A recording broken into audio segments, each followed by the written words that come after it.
శ్రీకృష్ణ పరబ్రహ్మణే నమః. శ్రీమద్భగవద్గీత 1వ అధ్యాయము. అర్జున విషాదయోగము. ధృతరాష్ట్రుడు సంజయుని ఇలా అడుగుతున్నాడు. ఓ సంజయ, యుద్ధం చేయాలని కౌరవులు పాండవులు ధర్మక్షేత్రమైన కురుక్షేత్రానికి చేరుకుని అక్కడ ఏం చేస్తున్నారు? యుద్ధరంగంలో ఉన్న మహావీరుల వర్ణన. అప్పుడు సంజయుడు, మహారాజా, వ్యూహంగా ఏర్పడిన పాండవ సైన్యాన్ని దుర్యోధన మహారాజు చూసి వెంటనే గురువుగారైన ద్రోణాచార్యుల వద్దకు వెళ్ళి, ఆచార్య, పాండవుల సైన్యము ఎంత గొప్ప వ్యూహంతో నిలబడి ఉందో చూడండి. దానిని నిర్మించింది ద్రుపదుని కొడుకైన దృష్టద్యుమ్నుడు. పాండవ సైన్యములో భీమార్జునులతో సమానులైన శూరులు గొప్ప ధనస్సులు ధరించి ఉన్నారు. మరియు సాత్యకి, విరాటరాజు, మహారథుడైన ద్రుపదుడు, దృష్టకేతువు, చేకితానుడు, బలవంతుడైన కాశీరాజు పురుజిత్తు, కుంతీభోజుడు, పురుషశ్రేష్ఠుడైన సైభ్యుడు, పరాక్రమవంతుడైన యుధామన్యుడు, బలవంతుడైన ఉత్తమోజుడు సుభద్రాకుమారుడు, ద్రౌపది కుమారులు, వీళ్లందరూ మహారథులే. ఓ బ్రాహ్మణోత్తమా, ఇక మన పక్షంలోని గొప్పవాళ్లు సేనానాయకులెవ్వరో మీకు తెలియాలని చెబుతున్నా. వారిని కూడా గమనించండి. మీరు భీష్ముడు, కర్ణుడు, సమరవిజయుడైన కృపాచార్యుడు, అశ్వత్థామ, వికర్ణుడు, సోమదత్తుని పుత్రుడు. వీళ్లే కాక నా కొరకు ప్రాణాలను పణంగా పెట్టివచ్చిన వారు ఇంకా చాలామంది ఉన్నారు. మన సైన్యము 11 అక్షౌహిణీలు. దానిని భీష్ములవారు రక్షిస్తారు. ఇక పాండవుల సైన్యమంటారా? 7 అక్షౌహిణీలు. అది చాలా పరిమితం. దానిని భీముడు కాపలా కాస్తున్నాడు. ఆ తరువాత దుర్యోధనుడు సైనికులతో ఇలా అన్నాడు.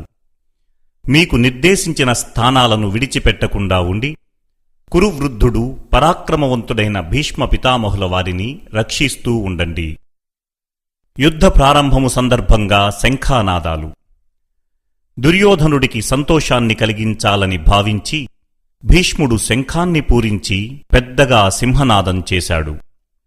ఆ తరువాత శంఖాలు, దుందుభులు, తప్పెట్లు, రణభేరులు, బూరలు ఒకేసారి మ్రోగాయి. ఆ శబ్దములు చాలా భయంకరంగా ఉన్నాయి. తెల్లని గుర్రాలు కట్టిన రథంలో ఉన్న శ్రీకృష్ణుడు పాంచజన్యాన్ని పూరించగా అర్జునుడు దేవదత్తాన్ని ఊదాడు. భీకర కృత్యాలు చేసే భీముడు పౌండ్రం, ధర్మరాజు అనంత విజయం, నకులుడు సుఘోష, సహదేవుడు మణిపుష్పకం అనే శంఖాలను పూరించారు. కాశీరాజు, శిఖండి, దృష్టద్యుమ్నుడు, విరాటుడు, సాత్యకి, ద్రుపదరాజు, ద్రౌపది కొడుకులు, అభిమన్యుడు మొదలగు వారందరూ వారి వారి శంఖాలను పూరించారు. ఆ శబ్దాలు భూమి ఆకాశాలను ప్రతిధ్వనింపచేస్తూ కౌరవుల గుండెల్లో దడపుట్టించాయి. ఓ ధృతరాష్ట్ర మహారాజా, హనుమంతుని జెండా కలిగిన రథంలో ఉన్న అర్జునుడు కౌరవులను చూసి ధనస్సు పైకెత్తి శ్రీకృష్ణ భగవానునితో, ఓ కృష్ణ, నేను ఎవరితో యుద్ధం చేయాలి? యుద్ధానికి ఎవరెవరు సిద్ధంగా ఉన్నారు? వారందరూ కనిపించే విధంగా మన రథాన్ని 2 సేనల మధ్య నిలుపు.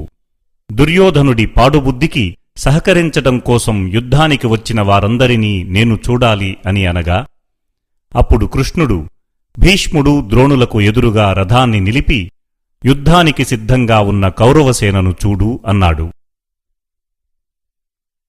అర్జునుడు సైన్యం మధ్య నుండి ఇరు వర్గాలలోని తన తండ్రులు, తాతలు, గురువులు, మేనమామలు, అన్నదమ్ములు, కొడుకులు, మనుమలు, స్నేహితులు, మామలు మొదలగు యుద్ధానికి సిద్ధంగా ఉన్న బంధువులందరినీ చూసి అపారమైన కరుణతో చెలించిపోయి బాధపడుతూ, ఓ కృష్ణ, యుద్ధం చేయాలని వచ్చిన నా బంధువుల్ని చూసిన తరువాత నా అవయవములు పట్టుతప్పుతున్నాయి. నోరు ఎండిపోతోంది. దేహంలో దడ, గగుర్పాటు కలుగుతున్నాయి. గాంధీవం చేతి నుండి జారిపోతోంది. నా తల తిరుగుతున్నది. నిలబడలేకపోతున్నాను. ఓ కేశవ, నాకు అపశకునాలు కనిపిస్తున్నాయి. యుద్ధంలో బంధువులందరినీ చంపుకొని నేను అనుభవించేది ఏమిటో ఊహించలేకపోతున్నాను. నేను విజయం కోరడం లేదు, రాజ్యాన్ని ఆశించడం లేదు, నాకు సుఖాలు కావాలనే ఆరాటం లేదు. హే గోవిందా, రాజ్యము వలనగాని భోగాల వలనగాని నాకు ఒరిగేది ఏముంది? బ్రతకడమే నిరర్ధకం అనిపిస్తుంది నాకు. ఎవరికోసం రాజ్యాన్ని భోగాలను సుఖాలను ఆశించామో వాళ్లే యుద్ధంలో సంపదలు వదిలేసి ప్రాణాలను కూడా లెక్క చేయకుండా ఎదురెదురుగా నిలబడి ఉన్నారు. ఒక్క మాటలో చెప్పాలంటే ముల్లోకాల రాజ్యాధిపత్యము లభించినా నేను వీళ్లనెవ్వరినీ చంపను. ఇక భూమి కోసం చంపుతానా? ఓ మధుసూదనా, ఒకవేళ వీళ్లల్లో ఎవరైనా నన్ను చంపాలని ప్రయత్నించినా నేను మాత్రం వాళ్లను చంపను. ఓ జనార్దనా, ధృతరాష్ట్రుని కొడుకులు పాపాత్ములు. పాపుల్ని చంపితే మనకు కూడా పాపమే చుట్టుకుంటుంది.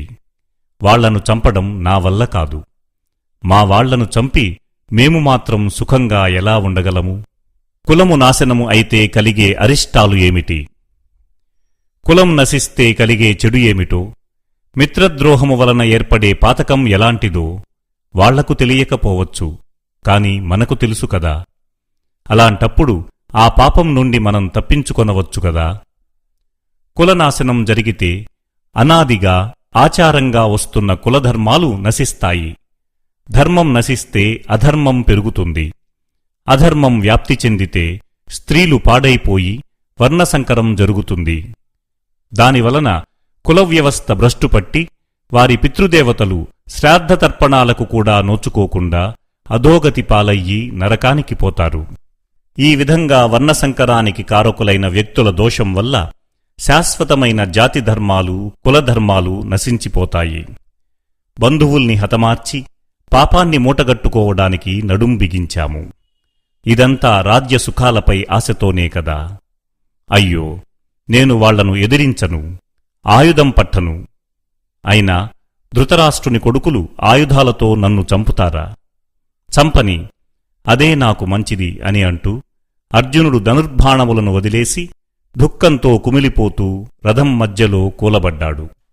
ఈ విధంగా ఉపనిషత్తు, బ్రహ్మవిద్య, యోగశాస్త్రము, శ్రీకృష్ణార్జున సంవాదము అయిన భగవద్గీత యందు అర్జున విషాదయోగం అనే మొదటి అధ్యాయం సమాప్తం.